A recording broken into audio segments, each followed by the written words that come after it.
Tabea, selamat siang. Apa kabar sobat hebat? Jumpa lagi kita pada podcast Huk Bacerita, Kantor Wilayah Kementerian Hukum dan Hak Asasi Manusia Sulawesi Utara. Saat ini kita akan membahas terkait salah satu tusi juga dari kantor wilayah, khususnya pada divisi pelayanan hukum dan hak asasi manusia, terlebih pada bidang hukum. Apakah itu? Kita akan membahas terkait dengan organisasi bantuan hukum. Salah satu tusi memang dari kantor wilayah. Nah, telah hadir bersama saya salah satu penyuluh ahli pertama. Saya perkenalkan Bapak John Tobiling. Apa kabar Bapak John? Baik Pak. Sehat Abang John? Sehat. Syukur, Alhamdulillah. Ya, Pak John, ini terkait dengan organisasi bantuan hukum. Apa sebenarnya bantuan hukum gratis itu? Dan apakah ada dasar hukum yang mendasari untuk kita melaksanakan kegiatan tersebut? Ya, makasih Pak Noldi. Sebenarnya bantuan hukum ini sudah banyak digunjingkan dari dulu. Tapi sekarang kebetulan sudah ada di payung hukumnya. Pada tahun 2011 ada Undang-Undang Nomor 16 tahun 2011 tentang bantuan hukum. Jadi definisi di situ adalah bantuan hukum adalah jasa hukum yang diberikan secara cuma-cuma dari pemberi bantuan hukum kepada penerima bantuan hukum. Yang kalau bahasa keseharian, kalau dalam bahasa Manado itu bahasa gratis lah. Jadi jasa penerima bantuan tidak mengeluarkan uang, tidak membayarkan uang kepada dalam hal ini pengacara atau apa? Iya. Jadi organisasi bantuan hukum ini adalah organisasi yang sudah terverifikasi dan terakreditasi dari Kementerian Hukum dan HAM. Jadi ketika ada organisasi bantuan hukum, tidak semua organisasi bantuan hukum itu merupakan penyedia bantuan hukum gratis, tetapi harus yang terverifikasi dan terakreditasi oleh Kementerian Hukum dan HAM. Iya. Oke. Terus apa ini, ada alasan yang mendorong terkait dengan pembentukan undang-undang ini? Bisa sedikit dijelaskan? Ini yang paling menarik. Mungkin ini adalah jawaban dari pertanyaan-pertanyaan pendahulu-pendahulu kita dan orang-orang yang dulu yang banyak berproses dengan hukum. Pertama, kebanyakan di masyarakat ada timbul pernyataan-pernyataan seperti bahwa hukum itu cuma tajam ke bawah tetapi tumpul ke atas. Baru ada juga yang menyatakan bahwa ada istilah KUHP yang top di masyarakat, kasih uang habis perkara. Pelestarian ini membuat pelestarian ini hadir karena ketidakpercayaan masyarakat terhadap penegakan hukum. Nah, untuk itu adanya undang-undang ini. Makanya dihadirkan Undang-Undang Nomor 16 tahun 2011, yaitu untuk menyeimbangkan atau untuk ada kesetaraan dalam hukum, equality before the law. Jadi ada masyarakat yang miskin, yang susah tidak mendapatkan akses, itu diberikan akses agar supaya semua masyarakat access to justice. Access to justice. Ya, oke. Bahasa kerennya begitu. Siap.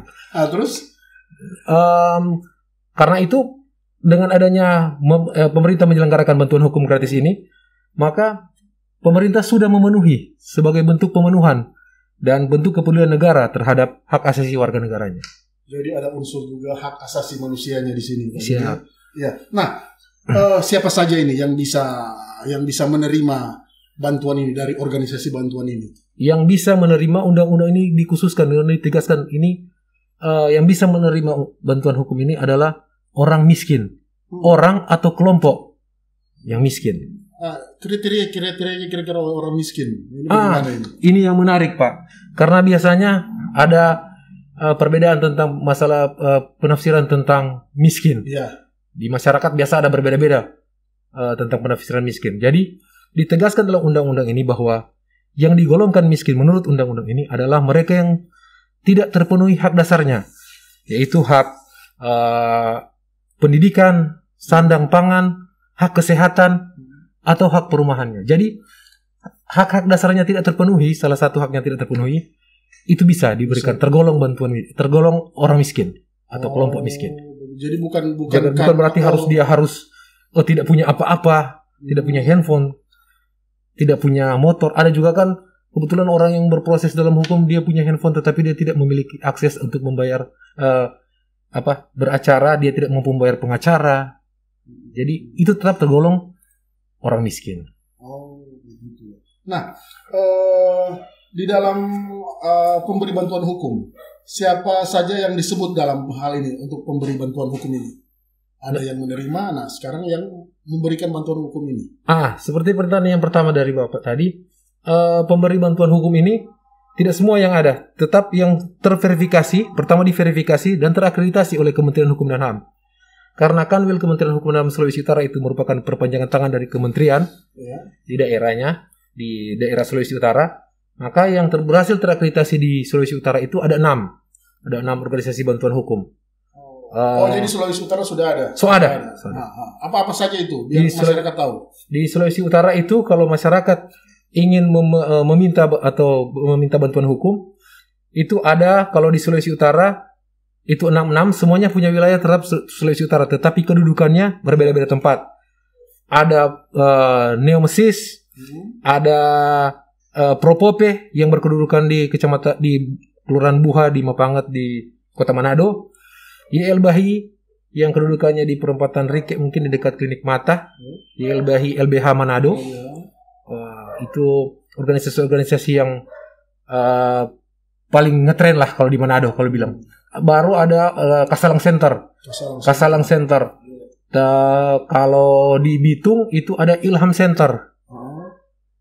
Kebanyakan menangani permasalahan hukum di Kota Bitung. Dan yang paling jauh untuk sementara di Sulawesi Utara itu ada di Boltim, itu ada Rudi Center. Jadi sudah sampai di Boltim.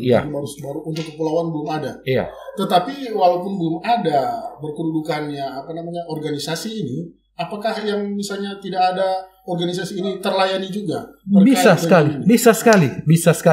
Bisa dan sangat dapat. Memang yang diharapkan adalah dari daerah yang belum terjangkau, belum ada organisasi bantuan hukum berkedudukan di tempat itu bisa mendapatkan bantuan hukum dari organisasi bantuan hukum yang 6 ini.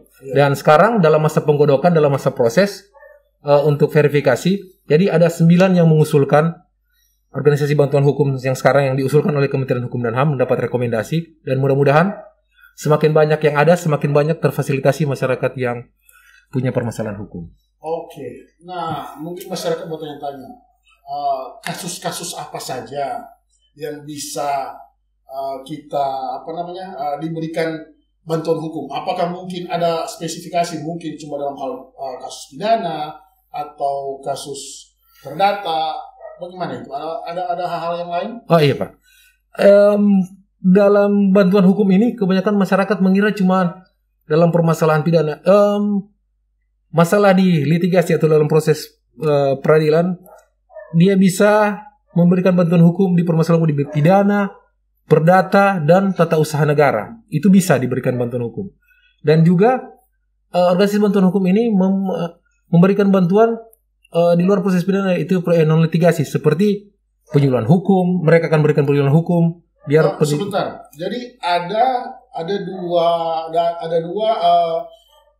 bantuan hukum yang bisa diberikan. Iya. Yang saya sempat tangkap ada litigasi dan non litigasi. Iya. Begitu. Baik. Kalau kebanyakan sebenarnya yang masyarakat sebenarnya lebih cepat, kalau lebih bagus berhubungan dengan organisasi bantuan hukum adalah jangan nanti setelah diproses litigasi baru memerlukan bantuan hukum. Sebenarnya dalam proses non litigasi pun kita sudah bisa. Jadi ada proses mediasi, konsultasi hukum. Ketika permasalahan sebelum dia memasuki area proses peradilan, sebaiknya kita sudah melakukan konsultasi hukum, mediasi hukum. Baru ada juga kegiatan-kegiatan lain seperti kegiatan-kegiatan yang ada di non litigasi, yaitu tentang penelitian hukum, baru drafting soal Bapak Ibu mungkin akan membuat perjanjian, itu silakan minta ke organisasi bantuan hukum. Oh, jadi begitu Pak Jurnya. Oke. Nah, ada ini terkait dengan mungkin konsultasi hukum. Saya dengar bahwa ada konsultasi hukum juga. Nah, dalam hal pemberian konsultasi hukum ini kepada masyarakat, bagaimana prosesnya itu? Seperti yang sekilas tadi saya sempat paparkan Pak. konsultasi hukum ini kan dalam rangka kita bisa mencari solusi tentang permasalahan hukum kita. Silakan kita konsultasi apa tentang permasalahan hukum yang kita hadapi. Walaupun itu belum berproses, belum masuk ke tahapan di kepolisian atau di kejaksaan atau di pengadilan. Kita konsultasikan masalah kita apa supaya kita bisa mendapatkan jalan keluar secepat mungkin. Nah, itu bisa kita ajukan kepada organisasi bantuan hukum. Jadi masyarakat bisa bisa sekali konsultasi terkait dengan permasalahan hukum. Oh begitu. Jangan sampai ada istilah ini masalah cuma 1 ekor kambing, tetapi dia yang keluar 1 ekor sapi. Tepat sekali itu. Begitu kira-kira. Iya. Misalnya karena ada juga Pak mendahului. Begini Pak Noli, biasanya ada proses mediasi. Nah, proses mediasi ini yang biasanya sebelum terjadi proses masuk ke proses peradilan, yang gagal ini kebanyakan adalah proses mediasi.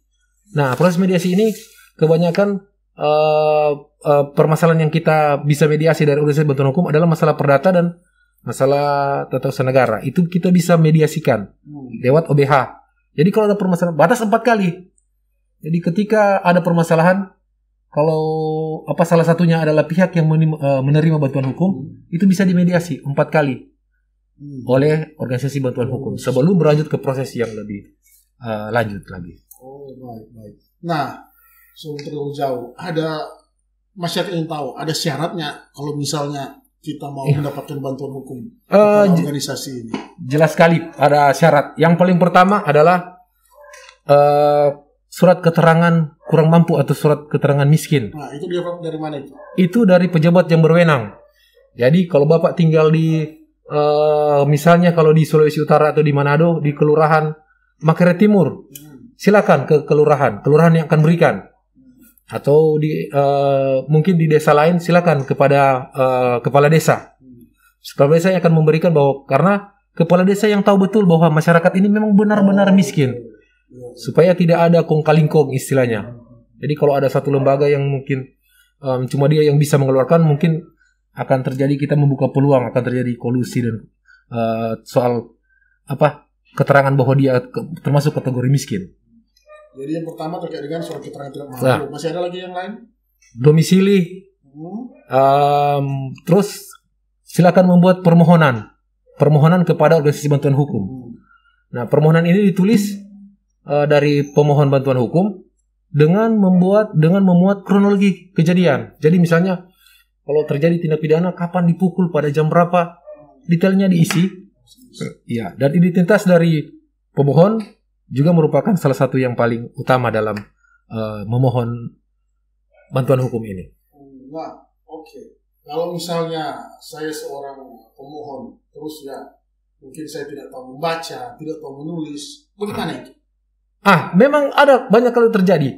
Karena kita tidak bisa pungkiri bahwa masyarakat di Indonesia, kalau di Sulawesi Utara, masih ada juga yang masih buta huruf. Jadi pada hal terjadi, pada permasalahan jadi bahwa seseorang pemohon bantuan hukum itu buta huruf, itu bisa diwakilkan atau bisa dimintakan dari pemberi bantuan hukum, organisasi pemberi bantuan hukum itu yang membuat permohonan tersebut. Nanti masalah legalitasnya akan dibuat cap jempol dari pemohon tersebut. Wah, benar dia yang memohon. Permasalahannya kan yang penting dia secara lisan telah mengungkapkan, nanti dituangkan secara tertulis. Nah, ini terkait dengan OBH ini, apakah OBH ini ada yang mengawasi dari dalam pelaksanaan tugas mereka? Harus Pak Noli. Di mana-mana sebuah kegiatan kalau tanpa seorang pengawas dia akan berjalan semaunya. Jadi pengawas ini sekaligus yang memverifikasi ini adalah Kementerian Hukum dan HAM. Nah, jika di daerah perpanjangannya adalah kantor wilayah. Kalau di Sulawesi Utara itu kantor wilayah Kementerian Hukum dan HAM Sulawesi Utara yang ada di Makassar Timur, Jalan Diponegoro nomor 87. Mereka yang akan mengawasi, terus memverifikasi apakah bisa organisasi ini menjadi organisasi bantuan hukum yang terakreditasi dan diberikan pendanaan oleh negara dalam upaya pemberian bantuan hukum gratis. Baru selanjutnya ada proses pemberian akreditasi, karena ada akreditasi A, B, dan C untuk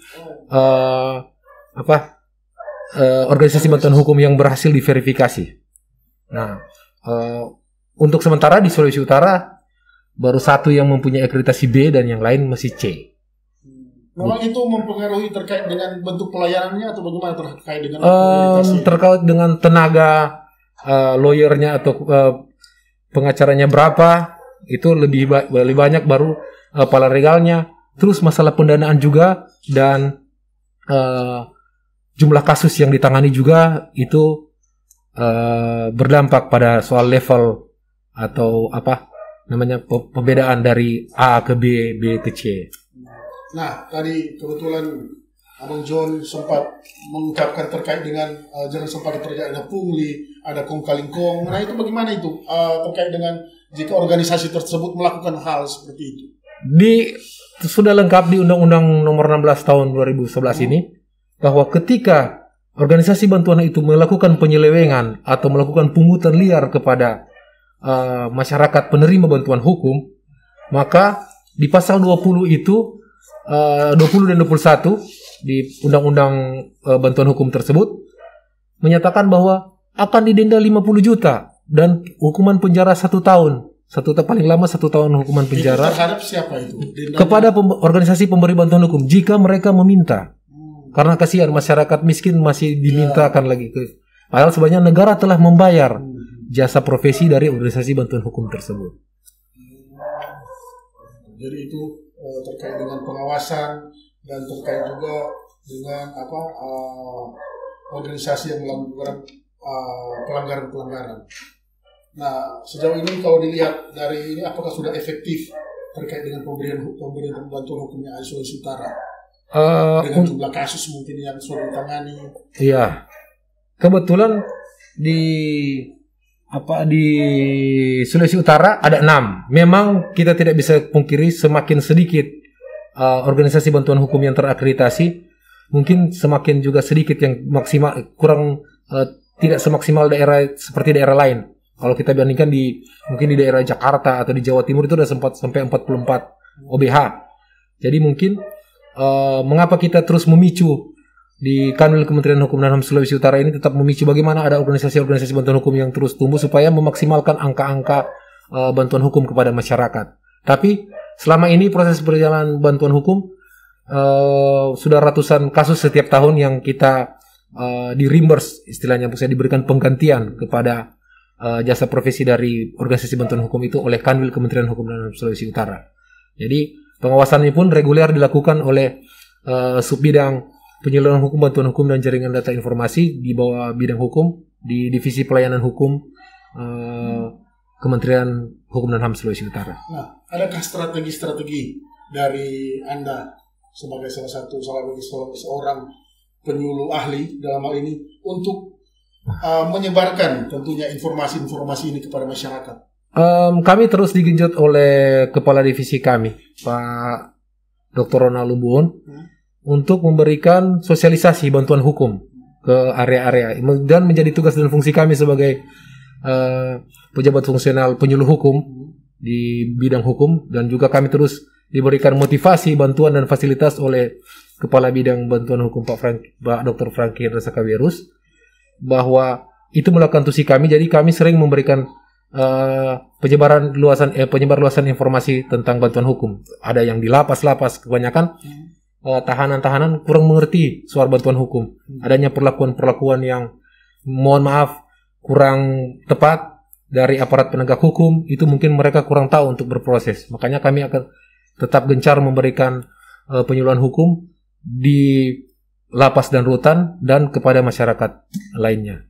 Oke, tadi ada dari tugas Anda bahwa ada juga melakukan pengawasan terkait dengan organisasinya.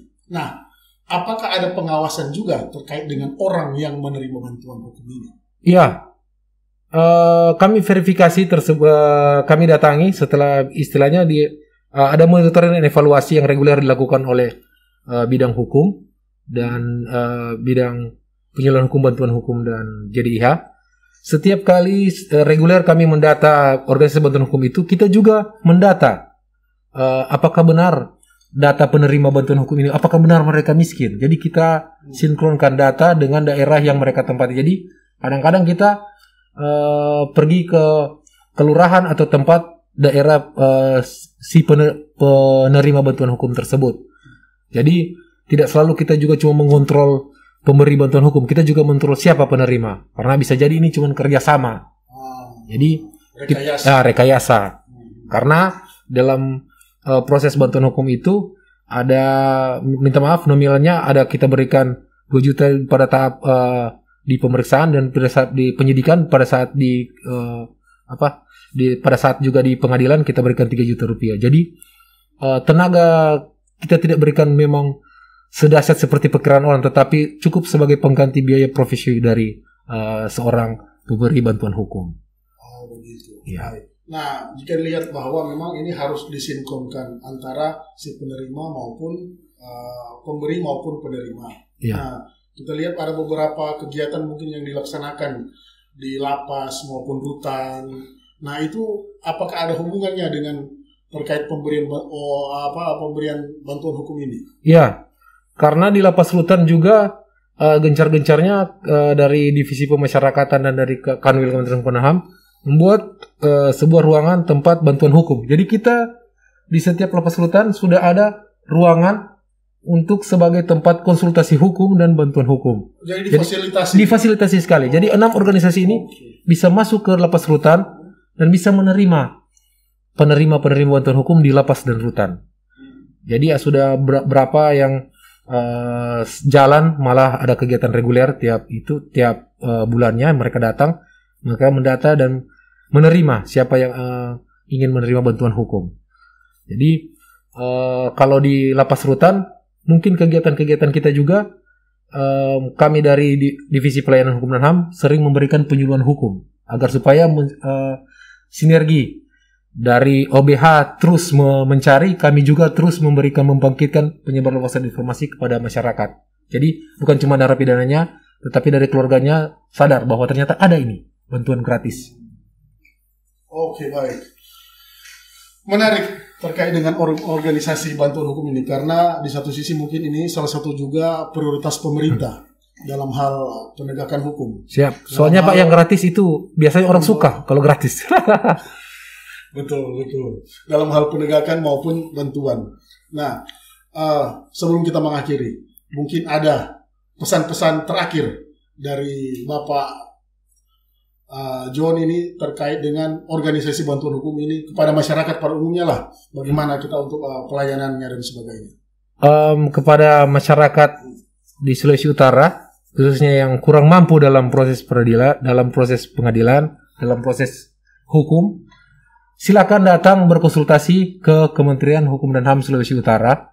Karena di Kementerian Hukum dan HAM Sulawesi Utara juga, saya sempat tadi lupa bahwa kami juga membuka konsultasi online. Oh, ada konsultasi. Ada alamat jelasnya, linknya bisa disampaikan. Kemenkumham konsultasi online. Kemenkumham Sulut konsultasi online.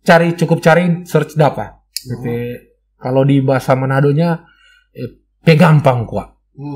Jadi cari, dapat, silahkan konsultasikan masalah Bapak. Kalau karena ini masa pandemi, kalau jauh masalah transportasi, silahkan konsultasikan.